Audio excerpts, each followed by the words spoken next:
तो इस एनिमे की शुरुआत में हम बोफैन नाम के लड़के को बस स्टेशन पर बारिश में भीगता हुआ देखते हैं, जो बहुत दुखी है क्योंकि उसकी मदर बहुत ज्यादा बीमार थी और बिना सर्जरी के उन्हें बचाया नहीं जा सकता था। लेकिन इसके लिए 50 के रुपीस की जरूरत थी, जो बोफैन के पास नहीं थे क्योंकि उसने बस हाल ही में मेडिकल लाइसेंस एग्जाम पास किया था और उसकी जॉब अभी नहीं लगी थी। इधर हम उसी बस स्टेशन से थोड़ी दूर कार में एक लड़की को देखते हैं जो चिल्लाकर एक लड़के को बार बार कॉल करने से मना कर रही थी क्योंकि वो लड़का उसके पीछे पड़ गया था। दूसरी तरफ वो फैन को समझ नहीं आ रहा था कि वो 50 के कैसे जमा करे। तभी उसकी नजर एक छोटी बच्ची पर जाती है जो खेलते खेलते सड़क पर आ गई थी। तो वो फैन उसे बचाने के लिए तेजी से उसकी तरफ दौड़ता है और उस बच्ची को सड़क के साइड में धकेल देता है। लेकिन वो लड़की जो अभी चिल्ला रही थी वो अचानक से बो फैन के सामने आ जाने की वजह से ब्रेक नहीं लगा पाती और उसे ठोक देती है, जिसकी वजह से बो फैन के मुंह से खून निकलने लगता है और उसे लगता है कि यही उसका अंत है। उसी वक्त बो फैन को पुरानी बातें याद आने लगती है कि उसने कई लोगों से पैसे मांगे थे पर सबने उसे घर से भगा दिया। बल्कि कई लोगों ने तो उसकी मदर के बारे में बुरा बुरा बोला था। तभी उसके गले का जेड चमकने लगता है। अब जैसे ही वो फैन जमीन पर गिरता है वो जेड गायब हो जाता है। उसी वक्त वो लड़की जिसका नाम चूचू है वो फैन के पास आ जाती है। साथ ही वहाँ और लोग इकट्ठा हो गए थे। इधर वो फैन अपने आप को एक अलग सी जगह पर पाता है और उसे समझ नहीं आ रहा था कि वो कहाँ पर है। तभी उसके पास एक ओल्ड मैन आता है और उससे कहता है कि मैं एक एंशिएंट डॉक्टर की स्पिरिट हूँ जो कई समय से सोई हुई थी, पर इतनी मुसीबत में भी उस बच्ची की काइंडनेस को देखकर मैं जाग गई। इसलिए अब वो ओल्ड मैन की स्पिरिट अपनी सारी मेडिसिन नॉलेज वो फैन के अंदर ट्रांसफर कर देती है ताकि वो उसका इस्तेमाल करके लोगों को बचा सके। साथ ही उसके पास कुछ मार्शल आर्ट्स टेक्निक्स भी आ गए थे। तो ये सब देखकर बो फैन बहुत ज्यादा खुश हो जाता है क्योंकि अब उसकी मदर ठीक हो सकती थी। लेकिन उसी वक्त बो फैन की आंखें खुलती है और वो अपने आप को हॉस्पिटल में पाता है। लेकिन वो देखता है कि इतना बुरा एक्सीडेंट होने के बाद भी उसे कुछ नहीं हुआ। तभी वो सोचता है कि जो उसने अभी अभी देखा क्या वो सपना है या सच, क्योंकि बो फैन को उस एंशिएंट डॉक्टर की बताई हुई सभी टेक्निक्स याद थी। तभी उसके पास चूचू आती है और कहती है कि तुम जाग गए। फिर वो उससे माफी मांगती है और उससे कहती है कि मुझे कल ही ड्राइविंग लाइसेंस मिला है, इसलिए प्लीज मेरी कंप्लेन मत करना वरना मैं मुश्किल में पड़ जाऊंगी। जिस पर वो फैन कहता है कि चिंता मत करो, मुझे कुछ नहीं हुआ है, इसलिए मैं तुम्हारी कंप्लेन नहीं करूंगा। तो चूचू बोलती है कि इस बात से तो मैं भी हैरान हूँ कि तुम इतनी जल्दी ठीक कैसे हो गए, और डॉक्टर कह रहे थे कि ये चमत्कार से कम नहीं है। तभी वो फैन उठकर वहाँ से जाने लगता है। जहाँ जाते वक्त वो उससे कहता है कि मुझे एक इमरजेंसी है, इसलिए मेरे डिस्चार्ज का प्रोसीजर तुम संभाल लेना। इस पर चूचू उससे बोलती है कि डॉक्टर ने तुम्हें आराम करने के लिए बोला है। लेकिन वो फैन रुक नहीं रहा था। तो चूचू उससे कहती है कि मैंने तुम्हारे फोन में मेरा नंबर ऐड कर दिया है, तो तुम्हें कोई भी हेल्प चाहिए हो तो मुझे बोलना। इधर हम वो फैन की मदर को देखते हैं जो मर चुकी थी, इसलिए डॉक्टर नर्स से कह रहा था कि इनकी बॉडी आईसीयू से ले जाओ। तभी वो फैन वहाँ आ जाता है। उसे देखकर डॉक्टर पैसे लेने के लिए वो फैन से कहता है कि 50 के रुपीस जल्दी से ले आओ ताकि तुम्हारी मॉम की सर्जरी हो सके।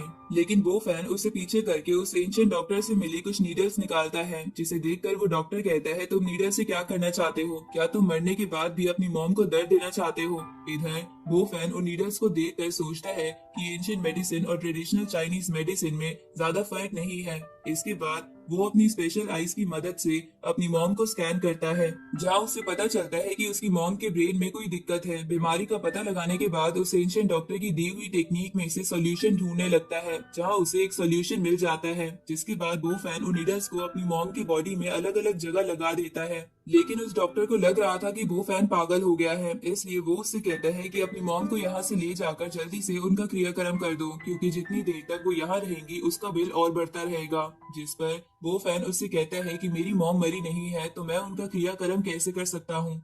ये सुनकर वो डॉक्टर गुस्से में कहता है कि क्या तुम पागल हो, अगर तुम अपनी मॉम को बचा लोगे तो मैं तुम्हें अपना पोजीशन दे दूंगा। थोड़ी देर बाद वो फैन उन नीडल्स को बाहर निकालता है, जिसके बाद उसकी मॉम होश में आ जाती है। ये देखकर वो डॉक्टर और नर्स दोनों हैरान थे।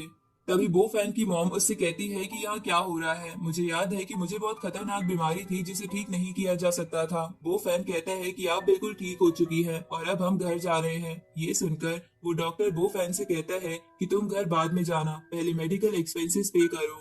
तभी वो नर्स बो फैन को बिल देती है जो 38 के रुपीस था। ये सुनकर बो फैन की मदर चौंक जाती है। तभी वो डॉक्टर कहता है कि ये आईसीयू है, यहाँ हर घंटे के पैसे लगते हैं। लेकिन उसी वक्त वो फैन वो बिल डॉक्टर के मुंह पर मारता है और कहता है कि क्या मैं तुम्हें बेवकूफ दिखता हूँ, मेरी मदर की ब्रेन में दिक्कत है और तुम इतने दिनों से मेरी मदर का हार्ट का इलाज कर रहे थे, ऊपर से तुम बिना किसी रीजन के उनकी बॉडी में कई सारे ग्लूकोज लगा चुके हो, तुम सच में पागल हो।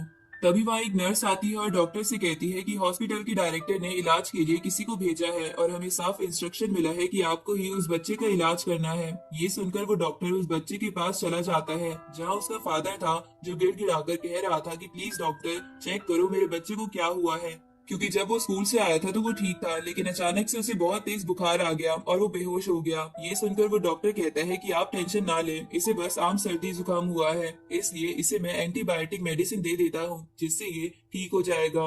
लेकिन तभी बो फैन बीच में आकर कहता है कि इसे कोई कोल्ड नहीं हुआ है, इस एंटीबायोटिक इंजेक्शन से इस बच्चे की हालत और भी बुरी हो जाएगी। इस पर वो डॉक्टर बोलता है यहाँ डॉक्टर मैं हूँ या तुम, इसलिए अपनी बकवास बंद करो। अब वो डॉक्टर बच्चे को इंजेक्शन लगा देता है, जिसके बाद थोड़ी देर के लिए ऐसा लगता है कि इस बच्चे की हालत ठीक हो रही है, इसलिए वो फादर भी उस डॉक्टर की तारीफ करने लगता है। लेकिन अचानक से उस बच्चे का बीपी बहुत तेजी से गिरने लगता है और उसकी जान बिल्कुल खतरे में आ जाती है। में आ जाता है तो उसके फादर उससे पूछते हैं कि तुम्हें अब कैसा लग रहा है।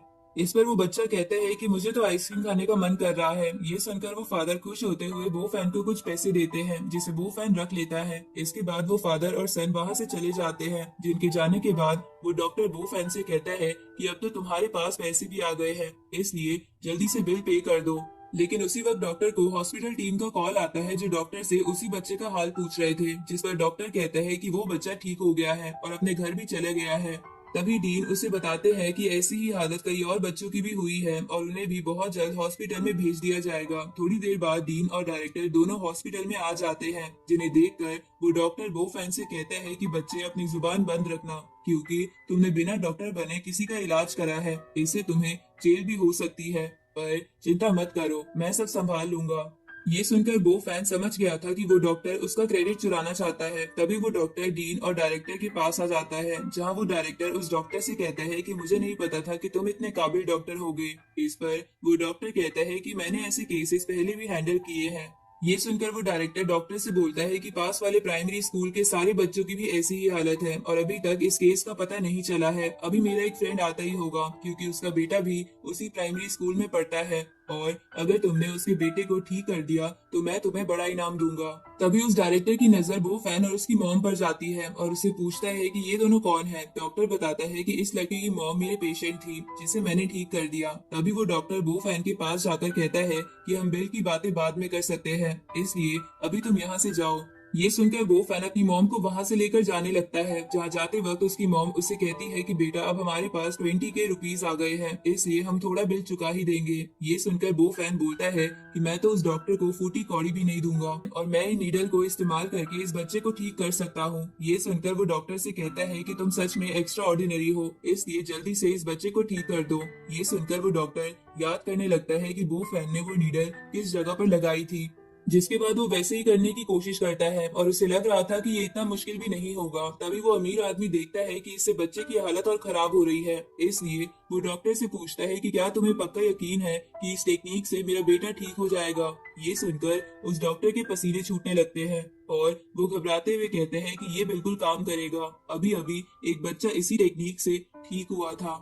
उसी वक्त वो डॉक्टर उनमें से एक नीडल को ऐसी जगह पर लगा देता है जिसकी वजह से उस बच्चे की हालत बहुत खराब होने लगती है, साथ ही उसकी धड़कनें भी धीरे होने लगती है। ये देखकर उस डॉक्टर के बो फैन ने जब किया था तो वो बच्चा बच गया था। तभी वो डीन डॉक्टर से कहता है कि जल्दी से कोई डिसीजन लो, बच्चे की कंडीशन बिगड़ती जा रही है। साथ ही वो डायरेक्टर भी डॉक्टर से कहता है कि अभी अभी तुमने एक बच्चे को ठीक किया, अभी क्या प्रॉब्लम आ रही है। उसी वक्त वो अमीर आदमी भी डॉक्टर से कहता है कि अगर तुम्हें इलाज करना नहीं आता तो पहले बता देते, अगर मेरे बेटे को कुछ हुआ तो मैं तुम्हें इस हॉस्पिटल में टिकने नहीं दूंगा।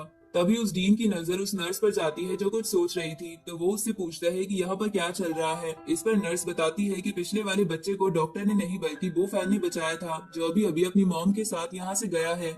उसी वक्त वो अमीर आदमी गुस्से से डॉक्टर से कहता है कि क्या तुम मेरे बेटे का इलाज कर सकते हो या नहीं, जिस पर वो डॉक्टर इसके लिए मना कर देता है। तो वो अमीर आदमी डायरेक्टर से कहता है कि जल्दी से कुछ करो। तभी वहाँ वो फैन आता है। अब इसी के साथ ये पार्ट यहीं पर खत्म हो जाता है।